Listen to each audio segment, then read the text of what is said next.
Hey,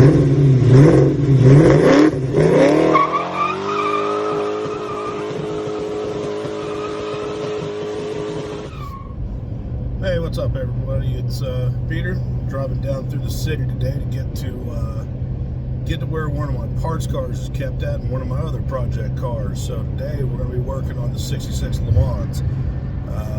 Managed to score a parts car a few weeks ago, and same year model and everything. So it's got all this trim stuff that is unique to the 1966 Pontiac LeMans. And a lot of these things, because they're one-year item parts, trying to find, original stock parts can be a little bit difficult because, it's being that it's a LeMans and not a GTO, it's not quite as common or sought after. And so the opportunity to pick up that car when it came to me was a no-brainer. So we got a few things off that car that look to be in good, usable condition.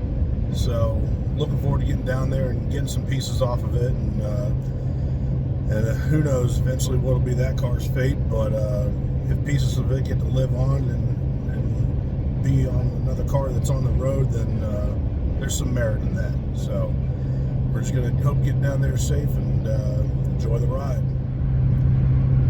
So we're about at our exit and getting pretty close to where the car's stashed at. So looks like weather's held up, it's working in our favor. So we're gonna get a little bit of work done on this car today.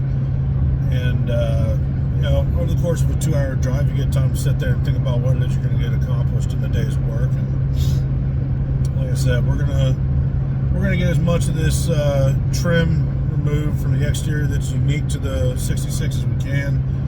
And got a couple wheels we got to switch out, some things like that.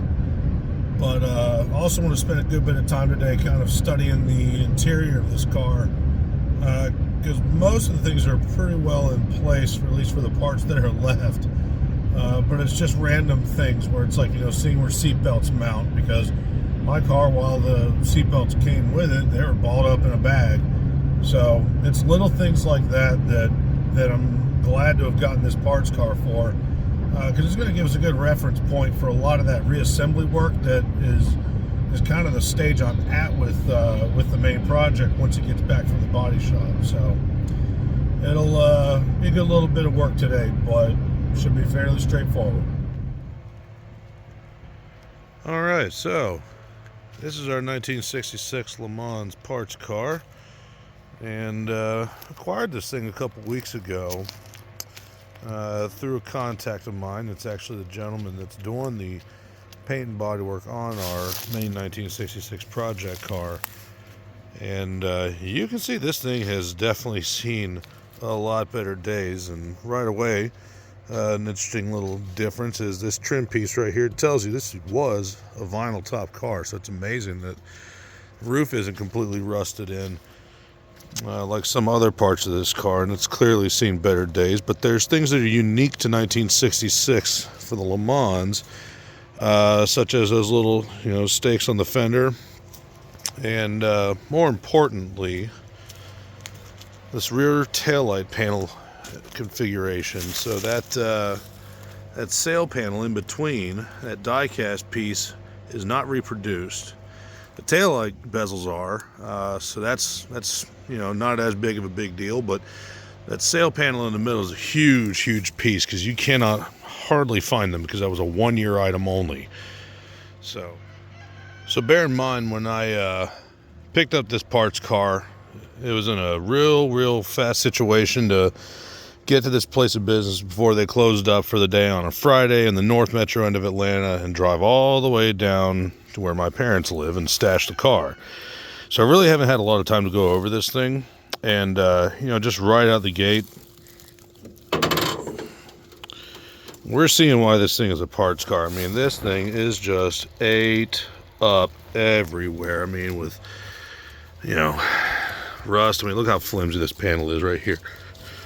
Whole thing's moving, and I mean, just even looking down inside of this thing, I mean, this is crusty. I mean, your wheel wells have gotten separated. I don't know if we got a radio in there. That's neat. Looks like some of the trunk matting. You know, we got some tires, obviously, but I mean, all this stuff, like, this is supposed to be up here, and it's not. It's all the way down there. Complete rotted through.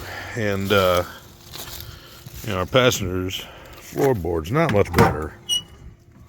And you can see she toast.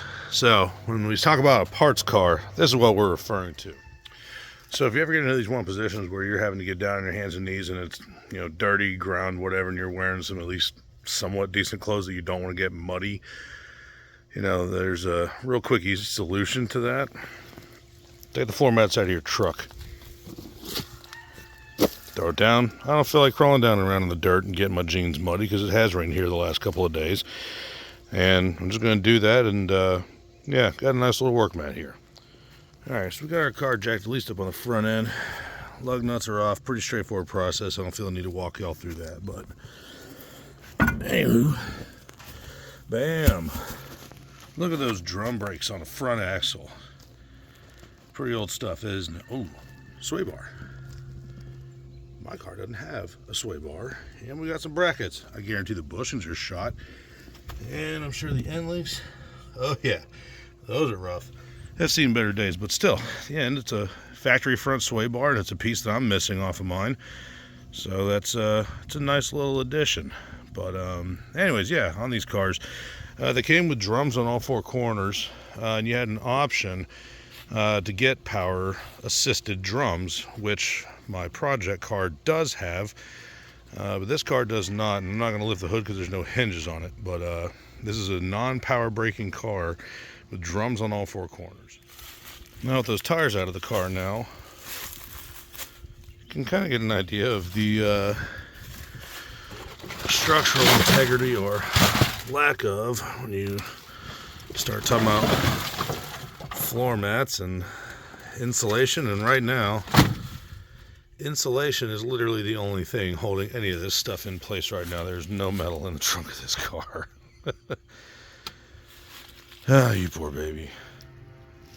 Alright, so working on getting this sail panel removed. It's held in with kind of a plastic headed nut, a cap nut.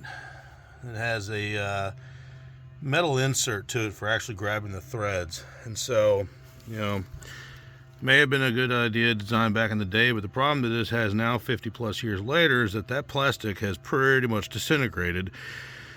And that little cap, or rather that metal nut insert, is not quite a 3/8 socket and not quite a 7/16 socket. So because we don't want to damage those studs, which are, you know, integral to that sail panel, we're gonna have to be real gentle getting these nuts pulled off of here. So I'm gonna try with the pliers by hand at first, and if that doesn't work, I'm gonna get some vice grips and just kind of have them gently set enough to grab but not completely compress those nuts. All right, let's see if we can get this thing to grab without completely crushing it. Okay, I'm using just barely amount of hand pressure needed on these pliers to get this thing to not spin and strip. You see all that plastic just crumbling away from it. So I have to do this, I think, 6 times to get this panel off of here. But there you go, look at that. So, yep. Got 1, 2, 3, 4, 5, and 6. All right. May actually be getting lucky on this one because it's still spinning, or rather grabbing.